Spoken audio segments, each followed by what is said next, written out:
nation, under God, indivisible, with liberty and justice for all. You guys have that. All right, we'll call this committee meeting, Health and Human Services, to order. First call to the public. Our first and only agenda item, I would entertain a motion to approve the contract between Shiawassee County and the Shiawassee YMCA in an amount not to exceed $100,000 and authorize the board chair to execute the same. So moved. Support. All right, we are open for discussion. Sure. So I brought a special guest tonight.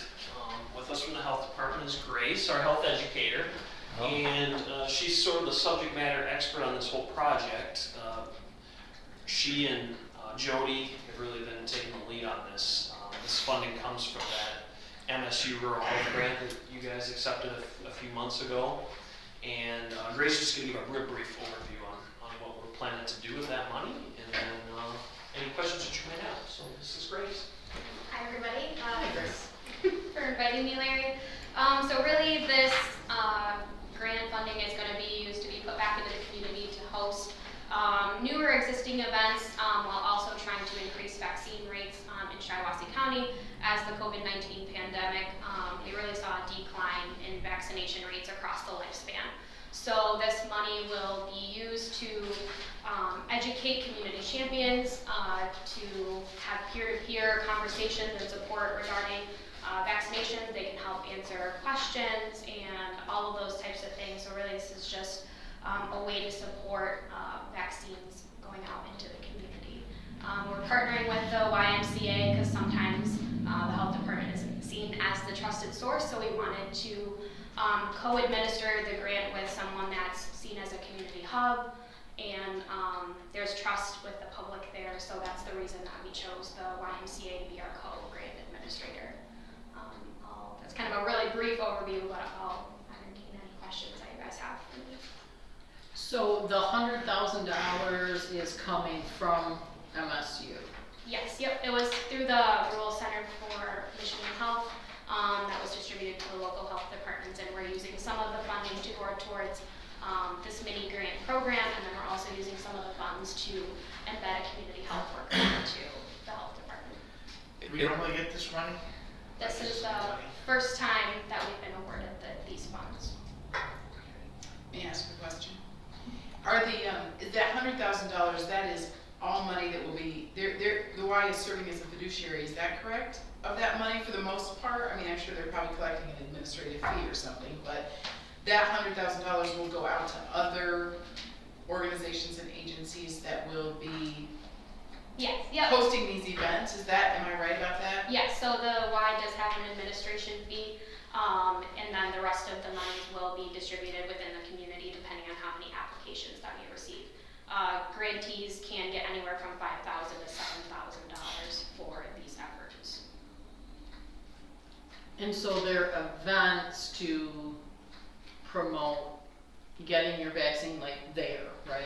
Yep, so it's the education, the community champions is what we're calling them. They'll go through a vaccine training to help them better educate others, utilizing some of the videos that have been compiled by the United Way of Genesee County, who is, we're basically copying them as a best practice that was used in Genesee County. So the United Way of Genesee County has really helped us through this whole process.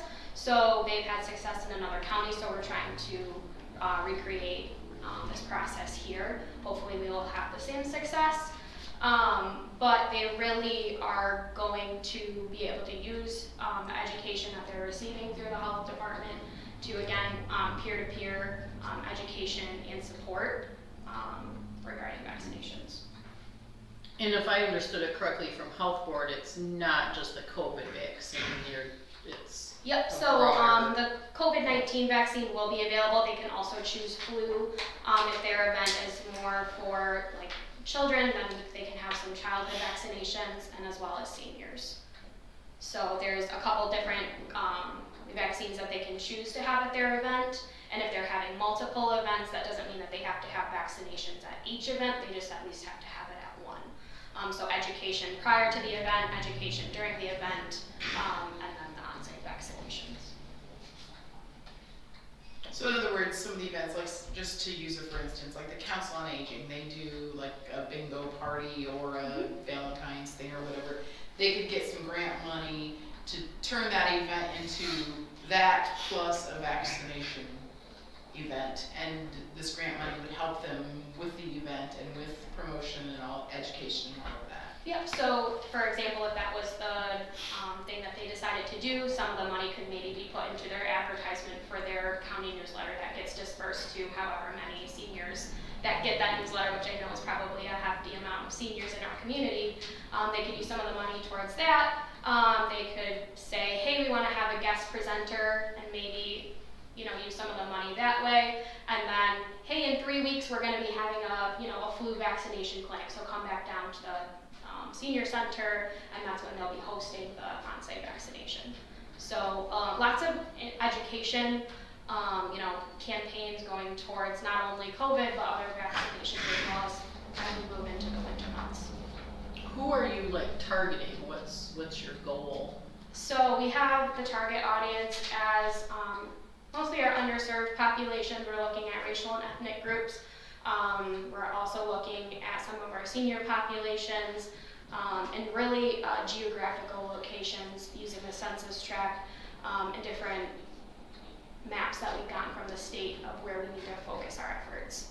And all of that is in the grant application that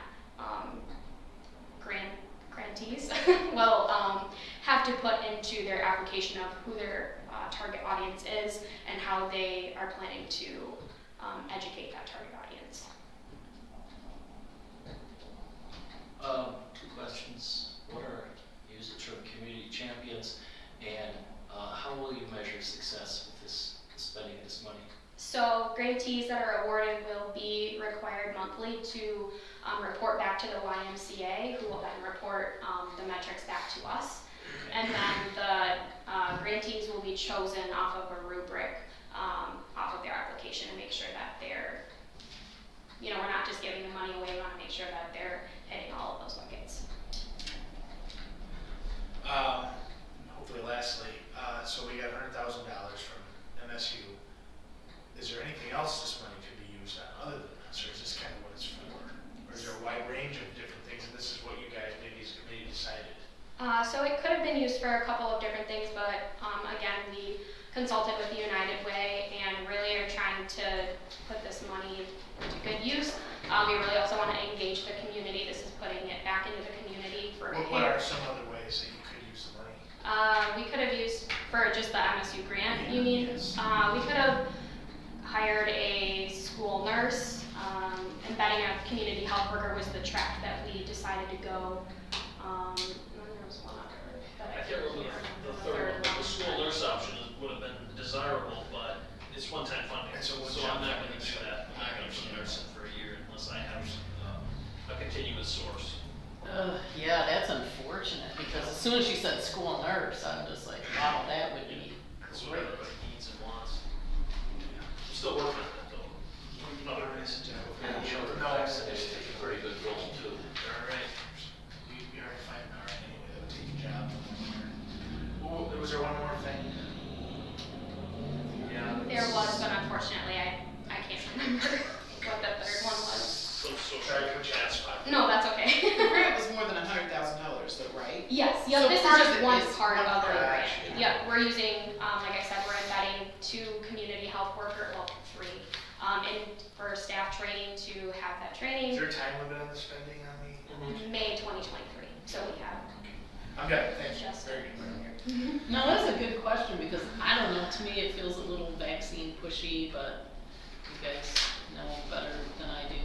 The title of the grant, that's the one metric that they wanted us to use, so we were trying to find ways that would be more than just vaccines. Right. Health and wellness, if you're doing an event, it doesn't have to just be on vaccines, it just has to incorporate vaccines as part of it. Okay, so maybe the bingo wasn't, so as long as so you could focus on other health issues and then the So say if you were vaccine. gonna do a community resource expo, you could have things related to, diabetes, name whatever you want to provide education on, maybe just one table is vaccine related, Okay, now that sounds a lot better so. then, okay. Okay, so you could have like an STI table and okay. 191. Yeah, I like that a lot better than like, let's have a party and then try to get people to have vaccines, but, okay. You mentioned targeting based on programs based on race and ethnicity. Is that a requirement or a decision on? That was in the title of the grant from the Michigan Center. How does it actually work? I mean, how do you do such a thing? How do So, you target based on race or ethnicity? so a lot of different communities, depending on the geographic location of some groups, we're able to maybe say, hey, we're gonna target these, this block or this community group that focuses their work on maybe a different racial or ethnic group. We expanded ours, we didn't just say you have to be a race or a different race or ethnic group to apply for this fund. So we expanded it, it's just one of the parts of the vaccine, or one of the parts of the metrics for the grant that we have to report on back to MSU. So we had to incorporate it into the grant application. Okay. Well, thank you, Grace. We don't usually ask Larry this many questions, so Yeah. thank you. Jeez, she's good, eh? Perhaps we like her better. I think so. Yeah. All right, well, thank you again for Well, good the luck. opportunity. Yeah. Thank you. All right, so we have a motion and a second, plenty of discussion. Anything else on this? No? All those in favor of moving this forward to tomorrow signify by saying aye. Aye. All those opposed, the same. That carries till tomorrow. Second call to the public. And this meeting is adjourned. Ooh.